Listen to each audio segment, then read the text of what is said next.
जय मसीह। जति पनि मेरो मित्रहरू हुनुहुन्छ, आजको दिनमा फेरि पनि तपाईँहरूको बिचमा यो जीवित वचनहरू म लिएर आइरहेको छु। र विशेष गरी म तपाईँलाई के भन्न चाहन्छु भने आजको वचनमा म तपाईँलाई एउटै कुरो बताउन चाहन्छु। पश्चातापको विषय म तपाईँलाई भन्न चाहन्छु। पश्चातापको विषय भन्न चाहन्छु।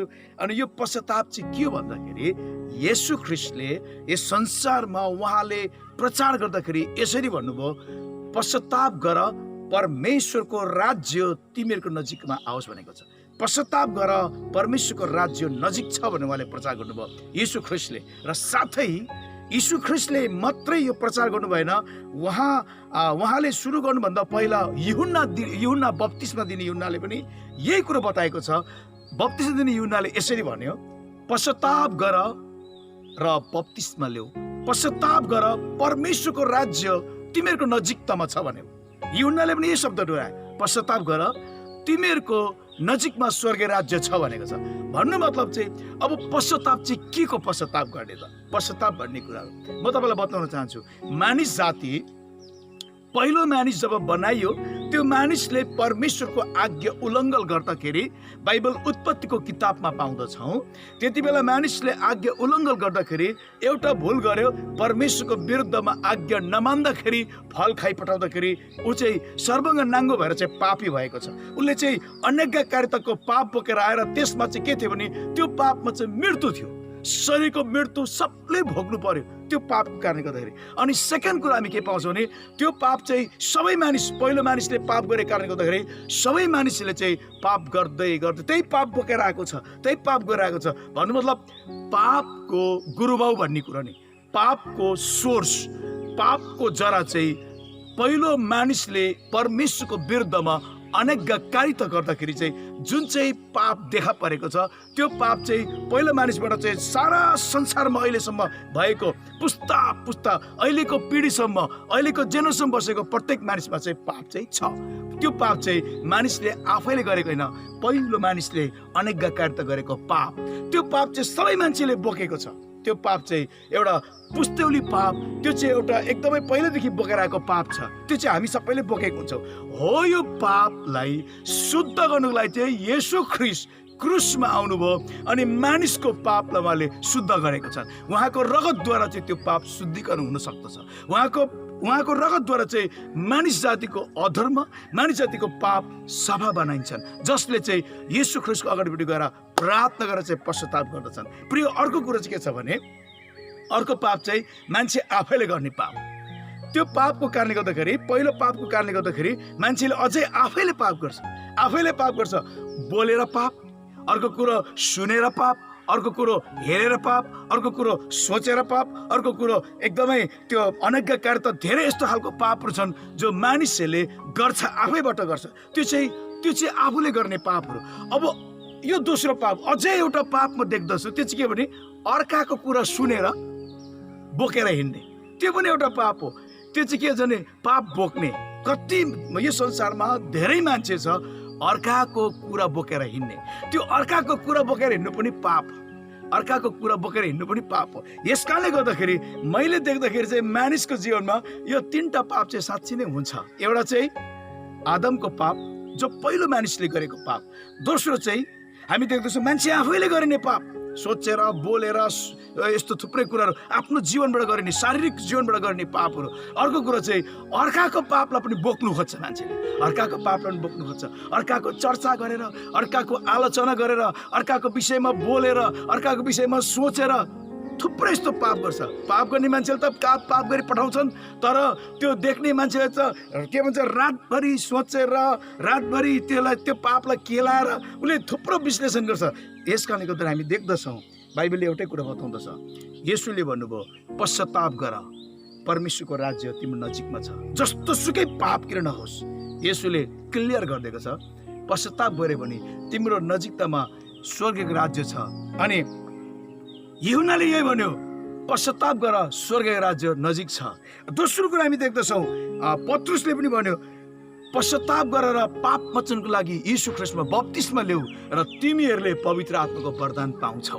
अब त्यहाँ चाहिँ पत्रुसले अझै कुरा बोलेको छ, तिमीले उत्तम वरदान, स्वर्गीय वरदान, पवित्र वरदान पनि तिमीले पाउँछौ भनेको छ। पश्चातापमा वरदान पनि आउँदो रहेछ। अनि दोस्रो कुरा हामी देख्दछौँ यसरी लेखेको छ प्रेरित 3को 19 पदमा यसरी लेखेको छ त्यहाँनिर कि पश्चाताप गर। त्यहाँ यसरी लेखेको छ पश्चाताप गर कि तिमीहरूभित्र चाहिँ परमेश्वरको उपस्थिति आओस्। पश्चाताप गर तिमीहरूको पाप मेटियोस् अनि परमेश्वरको आरामको समय तिमीहरूभित्र आओस् भनेको छ। भन्नु मतलब पश्चातापले मान्छेलाई ताजा बनाउँदछन्, पश्चातापले मान्छेलाई शक्तिशाली बनाउँदछन्, पश्चातापले मान्छेलाई नम्र बनाउँदछन्, पश्चातापले मान्छेलाई स्वर्गको राज्यको नजिकतामा राख्दछन्, पश्चातापले मान्छेलाई शान्तिमय जीवन दिँदछन्। प्रिय, यदि तपाईँ बिमारी हुनुहुन्छ, तपाईँ समस्यामा हुनुहुन्छ, तपाईँ पीरमा हुनुहुन्छ, तपाईँ कुनै पनि जन्जालमा छौ, तपाईँको जीवनमा कतिवटा कुरो असफलता होला भने आज म एउटा कुरो तपाईँलाई बताउन चाहन्छु।